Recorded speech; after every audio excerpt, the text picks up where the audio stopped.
Okay, so like I was saying, this person has gotten this grant. So the OK Beauty products was officially launched in the East African countries of Kenya, of Uganda in mid-September 2004. The Vinjay Tunalini Group will be hosting a hair care seminar on the 19th for beauty salon owners and hairstylists from all 8 Kenya counties. That's good. Toro Kingdom of Uganda will be hosting their ORAK hair care seminar on September 21 in Fort Portal, Uganda. This is a big deal for the youth of Kisumu and others. We are excited about the social economical impact this will have in our community, and she is right. Okay, products have been tested among other popular hair care products, beating out some of the top brands. The estimated worth of this line is about $22 billion. This hair care thing is going to make some people millionaires and billionaires. Maybe I should have started back then. I mean, natural just a law. I should have started back then. I just wasn't thinking that way. I just wasn't. It just wasn't. I don't know. It just wasn't. Okay, so in the news to change gears, hazard alert, FDA warning update. Brazilian blowout. For all of you guys who have loved Brazilian blowout, received a number of inquiries from consumers and hair care salon professionals concerning the safety of Brazilian blowout and similar professional use only hair smoothing products in the U.S. It could release formaldehyde, to put it in a nutshell. Okay, it could citing. Okay, they got cited for safety and labeling violations. This was actually on the FDA website. They got issued a warning letter. Warning letters include not listing the health risks associated with inhaling formaldehyde, and you're actually putting formaldehyde on your hair, just so you know, FYI. I don't know how you feel about that, but I wouldn't do it.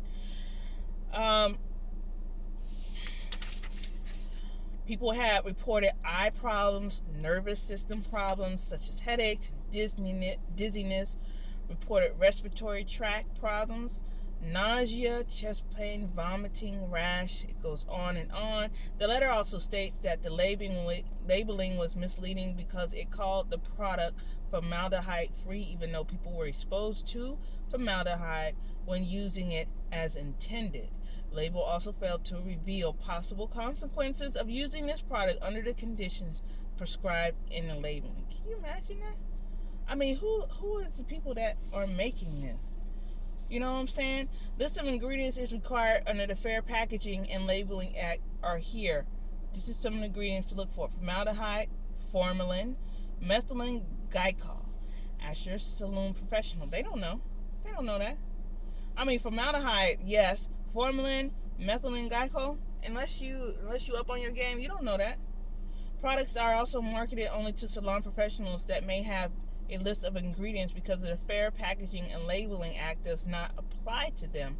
They are required, however, to have instructions for safe use, and OSHA requires them to have an MSDS. So, you go if a salon professional that you go to has a product, which I guess now you need to ask, where's the MSDS sheet on it? And if it falls under the OSHA Act, which I think it is, then not only does the salon professional needs to be trained, but everyone in that salon also needs to be trained on HAZCOM requirements, because no longer is the industry going to be using MSDS sheets. They're going to be using SDS sheets, which is more universally globally, starting in 2015. So that is something also to look for. But I just can't see you going in the salon and be like, hey girl, what's up? You know, oh nothing, girl, how's your man doing? Oh girl, he doing good. He tripping. He got me this and this though, because he was tripping. Oh well, that's good. You got you a good man, girl. So what's up with the kids? Blah blah blah. Blah blah blah. Oh wait, stop. What you putting in my hair? Okay, you got the SDS sheet on. You got the MSDS sheet on it so I can make sure it's safe. Ain't nobody gonna do that. Ain't nobody got time for that. Ain't nobody got time for that. So, But see, the dangerous part is, and it's just like how the natural hair care movement is, they are stringent. If you are going natural, anybody who has been natural or going to go natural, they are going to look at those ingredients, they're going to study those ingredients, and they're going to master those ingredients, as opposed to someone who is not, except for the exception that your hairstylist, because if you have chosen that hairstylist, then you trust that hairstylist, and it's up to that hairstylist to look at those ingredients and do that. And they may not always do that.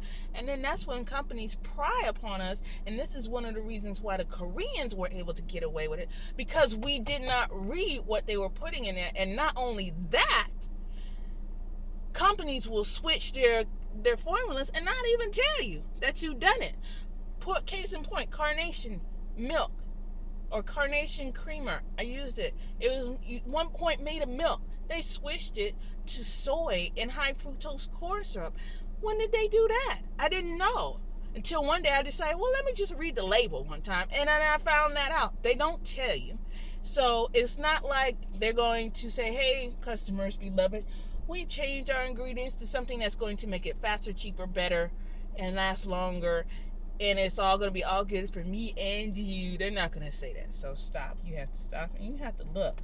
So these people, Brazilian Blowout, ACI, Professional Smoothing Solution, LLC, GIB LLC, doing business as Brazilian Blowout, has identified this product alterated and misbranded because it contains methyl glycol, which can release formaldehyde during normal conditions of use, and because the labeling makes misleading statements like formaldehyde free or no formaldehyde, because they use methyl glycol instead of formaldehyde, it's misleading, and they got a warning letter on that. So now they have to put, yes, it will do with X, Y, and Z, and yes, it can cause that, and yes, and they might as well take this product off the shelf, because ain't nobody going to buy that.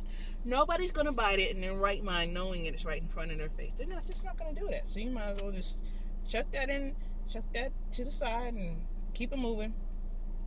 So they did that, and that was on the hazard alerts. Hair smoothing products could release formaldehyde.